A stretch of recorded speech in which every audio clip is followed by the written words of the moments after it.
Hi kids! Welcome back to our learning channel. Today, we're solving a subtraction word problem. Let's get started. Here's the question. Rajesh has 65 marbles. He gives 35 marbles to Manish. Now, we need to figure out, how many marbles does Rajesh have left? Let's solve it together. First, we know Rajesh started with 65 marbles.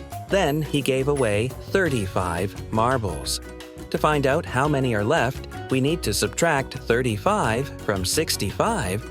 This is how it looks. Now let's solve step by step.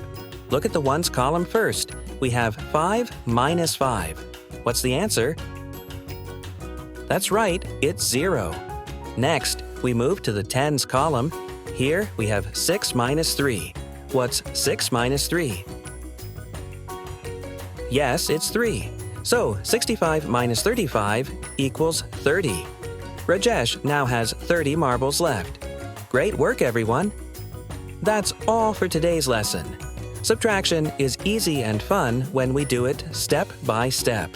Keep practicing at home and solving problems like this. Don't forget to like this video, share it with your friends, and subscribe to our channel for more fun.